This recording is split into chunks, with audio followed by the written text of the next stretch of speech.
Hello and welcome everyone the online गुरु में मैं सुनील शर्मा आप सभी का स्वागत करता हूं। आज के इस सेशन में हम RIMC RMS सैनिक स्कूल जैसे एंट्रेंस एग्जाम्स के पेपर में पूछे जाने वाले जनरल नॉलेज को कवर करेंगे।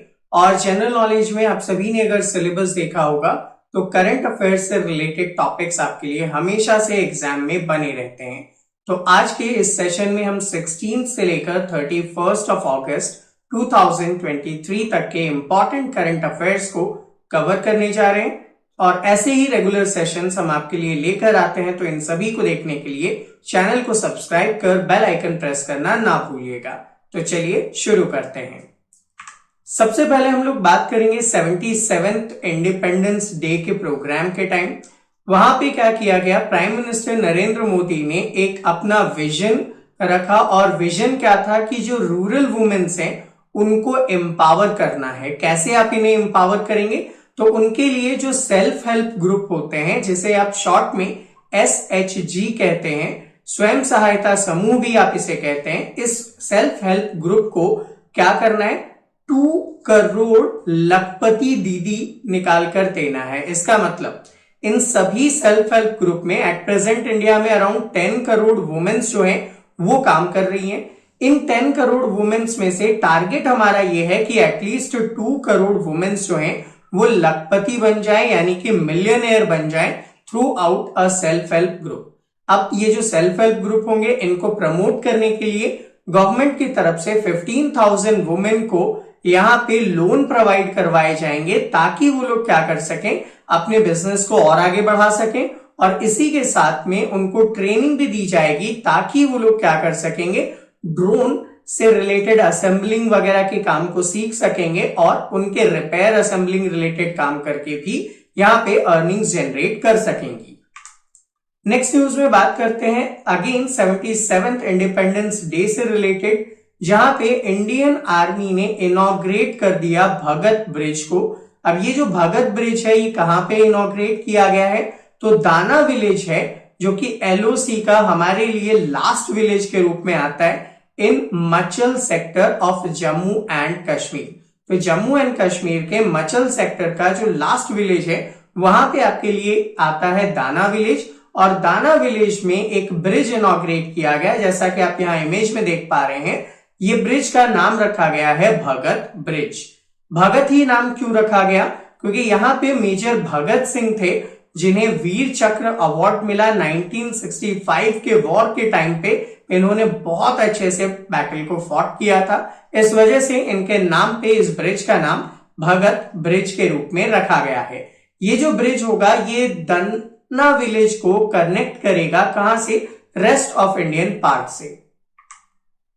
सो स्टूडेंट, आज के सेशन को आगे बढ़ाएं इससे पहले आपको इन्फॉर्म करना चाहूंगा हमारे तरफ से RIMC RMS सैनिक school entrance exam, Jawahar Navodaya Vidyalaya entrance exams जैसे एंट्रेंस एग्जाम्स के लिए ऑनलाइन क्लासेस भी प्रोवाइड की जाती है। तो अगर आप हमारे साथ जुड़कर ऑनलाइन क्लासेस के थ्रू प्रिपेयर करना चाहते हैं तो दिए गए नंबर 7737653468 पर डिटेल्स ले सकते हैं। चलिए शुरू करते हैं। नेक्स्ट इंपॉर्टेंट न्यूज आता है गीतिका श्रीवास्तव से रिलेटेड। गीतिका श्रीवास्तव जो है वो IFS यानी कि इंडियन फॉरेन सर्विसेज की एक ऑफिसर हैं और इन्हें रिसेंटली चार्ज डी अफेयर्स दिया गया है इस्लामाबाद के अंदर। ये डॉक्टर M सुरेश कुमार को रिप्लेस करेंगी। अब यहाँ पे आप सभी पहले से ही जानते हैं कि जितने भी कंट्रीज के साथ हमारे रिलेशंस होते हैं वहां पे एक डिप्लोमेटिक ऑफिस होता है, वहां पे एम्बेसी कही जाती है इन्हें, और इन एम्बेसी में कुछ इंडियन ऑफिसर्स जो हैं वो फंक्शंस करते हैं। तो ऐसे ही इस्लामाबाद। अब आपसे एक क्वेश्चन पूछना चाहूंगा, नीचे कमेंट सेक्शन में आप कमेंट करके बताएं कि इस्लामाबाद किस कंट्री में आता है। उस कंट्री का नाम कमेंट करें कि इस्लामाबाद किस कंट्री में आता है जहां पे गीतिका श्रीवास्तव को अपॉइंट किया गया है। और सबसे इंपॉर्टेंट क्या है, सबसे इंपॉर्टेंट है कि ये फर्स्ट वुमेन बन चुकी है इंडियन हाई कमीशन जो पाकिस्तान में अपॉइंट की गई है।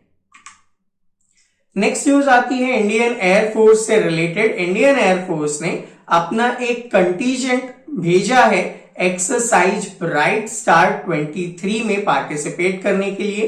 एक्सरसाइज ब्राइट स्टार क्या है? तो ये एक by annual multilateral tri services exercise है। पहला टर्म बाई एनुअल मतलब साल में 2 बार होने वाला या फिर 2 साल में 1 बार होने वाला, कमेंट करके बताएंगे आप।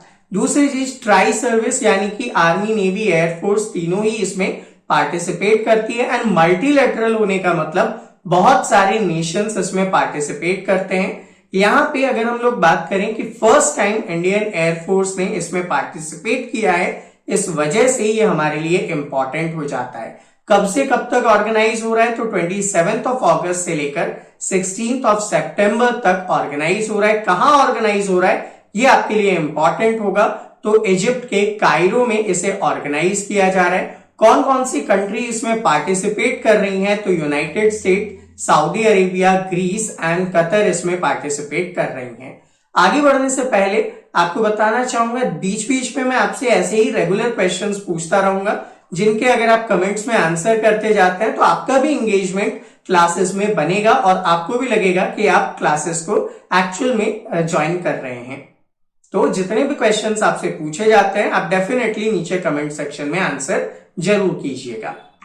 नेक्स्ट न्यूज आता है इंडियन बैडमिंटन प्लेयर से रिलेटेड, जिनका नाम है एच.एस. प्रणय।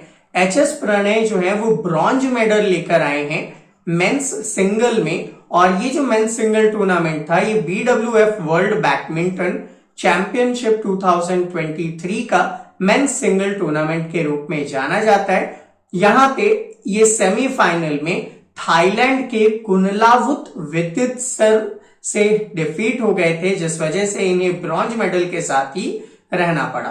तो याद रखेंगे इंडियन बैडमिंटन प्लेयर है कौन? एच.एस. प्रणय, जिन्हें क्या मिला है? ब्रॉन्ज मेडल मिला है। किसमें मिला है? तो BWF वर्ल्ड बैडमिंटन चैंपियनशिप 2023 में ये अवार्ड मिला है। अब आपसे एक क्वेश्चन और पूछना चाहूंगा कि ये चैंपियनशिप किस कंट्री में ऑर्गेनाइज किया गया था? अगर आपने प्रीवियस सेशन देखे हैं तो आपको पता होगा, नीचे कमेंट करके बताएं।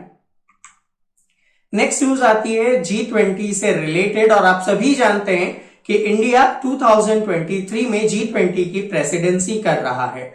तो इंडिया की प्रेसिडेंसी के टाइम पीरियड पे एक ऑर्केस्ट्रा ने यहां पे परफॉर्मेंस दिया और इस परफॉर्मेंस में 101 म्यूजिशियंस पार्टिसिपेट कर रहे थे और इसे नाम दिया गया सुर वसुधा। सुर वसुधा नाम देने के पीछे एक मेन टारगेट क्या है? वसुधैव कुटुंबकम की जो हमारी बिलीफ है, यानी कि whole world as a family को हम लोग और ज्यादा प्रमोट कर रहे हैं। अब ये इवेंट कहां ऑर्गेनाइज किया गया? तो इंडिया में वाराणसी में इसे ऑर्गेनाइज किया गया है। नेक्स्ट आप सभी जानते हैं ब्रिक्स अलायंस के बारे में, जो कि अपने नाम के alphabet B for Brazil, R for Russia, I for India, C for China और S फॉर साउथ अफ्रीका है। इन्होंने अपनी ग्रुप में 6 एडिशनल कंट्रीज को पार्टिसिपेट करने के लिए बुलाया है और ये कंट्रीज का नाम आपके लिए इंपॉर्टेंट होगा। फर्स्ट होगा ईरान, सेकंड होगा UAE, थर्ड होगा सऊदी अरेबिया, फोर्थ है अर्जेंटीना, फिफ्थ है इजिप्ट एंड सिक्स्थ होगा इथोपिया। इन 6 कंट्रीज को यहाँ पे इसमें पार्टिसिपेट करने के लिए बुलाया गया है और इनकी जो मीटिंग होगी वो साउथ अफ्रीका के जोहानिसबर्ग में ऑर्गेनाइज की जाएगी। तो वहां पे उम्मीद की जा रही है कि ये 6 कंट्रीज भी ब्रिक्स को ज्वाइन कर लेंगी और अब ब्रिक्स का जो दायरा है वो बढ़ जाएगा। सो अपकमिंग अपडेट्स में ये चीजें आपको कंफर्म हो जाएंगी, बट अभी के लिए याद रखना है किन कंट्रीज को हम लोगों ने बुलाया है। नेक्स्ट न्यूज आती है श्रेथा थ्रीविसन से बारे में। श्रेथा थ्रीविसन जो है वो एक रियल एस्टेट के पर्सन है, यानी कि आप कह सकते हैं एक बिजनेसमैन है और इन्हें क्या किया गया है? थाईलैंड का प्राइम मिनिस्टर बनाया गया है। तो थाईलैंड के नए प्राइम मिनिस्टर हो जाएंगे श्रेथा थ्रीविसन। नेक्स्ट न्यूज आती है कंबोडिया से। तो कंबोडिया की पार्लियामेंट ने अपॉइंट किया है हुन मनेत को, जो कि एल्डेस्ट सन है वहां के प्रेजेंट प्राइम मिनिस्टर हुन सेन के, और अब हुन सेन की जगह हुन मनेत जो होंगे वो वहां के प्राइम मिनिस्टर बन जाएंगे। तो कंबोडिया के नए प्राइम मिनिस्टर का नाम क्या होगा? हुन मनेत हो जाएगा। रिसेंटली एक डिफेंस एक्सरसाइज है जिसका नाम है मालाबार, इसे कंडक्ट किया गया और ये मालाबार एक्सरसाइज का 27th एडिशन था। कहां कंडक्ट किया गया? तो ऑस्ट्रेलिया के ईस्टर्न कोस्ट पे इसे कंडक्ट किया गया था अगस्त 21 से लेकर अगस्त 21 2023 में इसे कंडक्ट किया गया था। और यहां पे अगर हम लोग बात करें तो इस एक्सरसाइज में पार्टिसिपेट कौन करता है? तो नेवल फोर्सेस यहां पे पार्टिसिपेट करती है। किन किन कंट्री की? तो एक तो इंडियन नेवी पार्टिसिपेट करती है और सेकंड रॉयल ऑस्ट्रेलियन नेवी यानी कि ऑस्ट्रेलिया पार्टिसिपेट करता है। थर्ड में Japan maritime self defence force यानी कि जापान पार्टिसिपेट करता है और इसी के साथ यूएस नेवी भी इसमें पार्टिसिपेट करते हैं। तो याद रखेंगे मालाबार एक्सरसाइज ऑस्ट्रेलिया में ऑर्गेनाइज किया गया, 27th एडिशन था 21 अगस्त 2023 के दिन। और पार्टिसिपेट किसने किया? नेवीज ने किया। कहां की navy? India, Australia, Japan and USA. Next important news आता है central mechanical engineering research institute, short में आप इसे CMERI कह सकते हैं। इन्होंने CSIR प्राइमा ET11 के नाम से इंडिया का फर्स्ट इंडिजिनस यानी कि भारत में बना हुआ इलेक्ट्रिक से चलने वाला ट्रैक्टर को लॉन्च कर दिया है।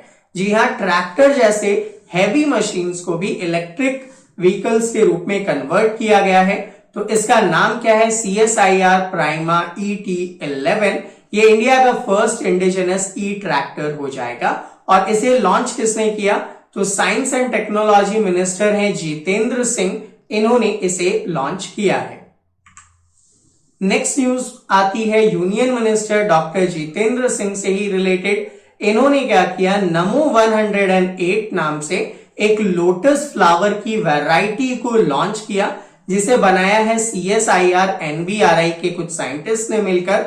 और ये लोटस खास इसलिए है क्योंकि इसमें टोटल 108 पेटल्स हैं, जैसा आप यहाँ पे ऊपर इमेज में देख पा रहे हैं। तो इसी के साथ साथ फ्रोटस परफ्यूम भी लॉन्च किया गया है, जो कि लोटस से डेवलप किया गया है। आपके लिए इंपॉर्टेंट होगा, क्यों? क्योंकि आप जानते हैं लोटस हमारे लिए एक नेशनल सिंबल है। तो क्या है लोटस हमारे लिए? कमेंट सेक्शन में कमेंट करके बताएं। आप सभी ने कालका शिमला रेलवे के बारे में जरूर सुना होगा।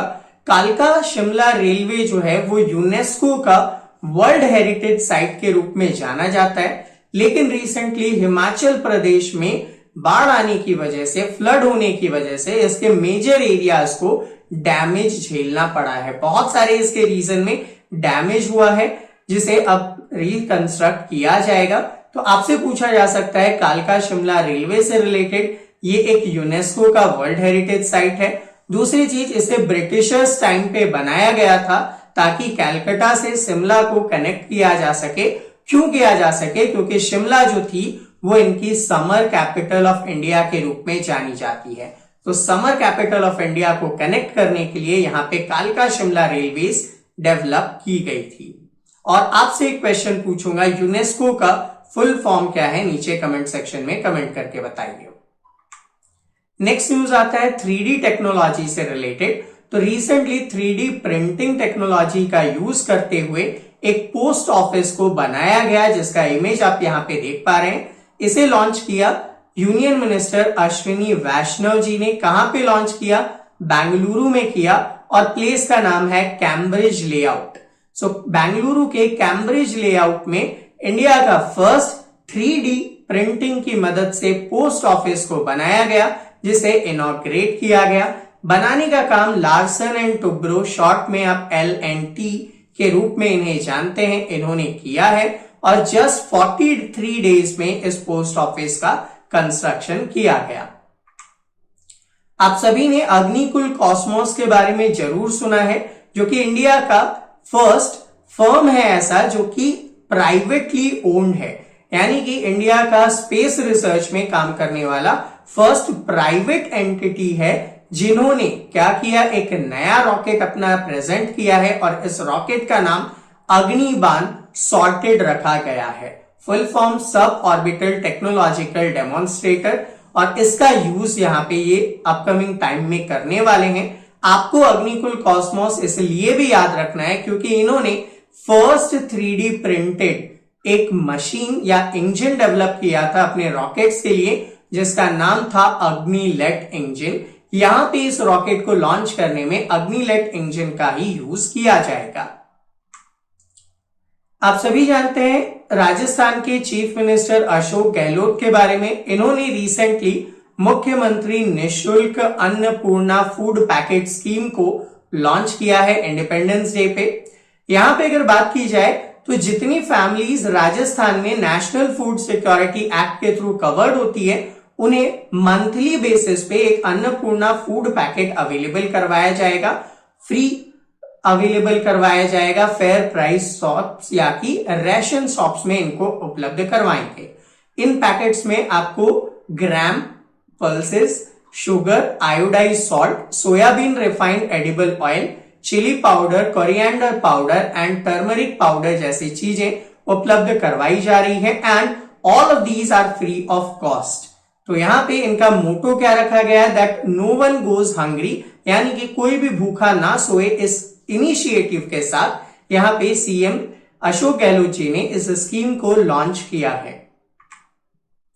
नेक्स्ट न्यूज आती है प्राइम मिनिस्टर नरेंद्र मोदी से रिलेटेड। इन्होंने अप्रूवल दिया है पीएम ई बस सेवा को, और इसके थ्रू क्या होगा, ऐसी सिटीज जहां पे अच्छा खासा पॉपुलेशन है वहां पे 10,000 तक के इलेक्ट्रिक बसेस को यहां पे चलाए जाएंगे through out public private partnership, जिसके लिए टोटल खर्च आने वाला है 57,613 करोड़, जिसमें से सेंट्रल गवर्नमेंट 20,000 करोड़ रुपीस जो है वो अवेलेबल करवाएंगी। इनके थ्रू ऐसे सिटीज जहां का पॉपुलेशन 3 लाख से ज्यादा है, चाहे वो यूटी के कैपिटल्स हैं, नॉर्थ ईस्टर्न रीजन है, हिली स्टेशन है, इन सभी प्लेसेस पे इन बस सेवाओं को चलाया जाएगा और मेन ऑब्जेक्टिव क्या है, पॉल्यूशन को कम करना।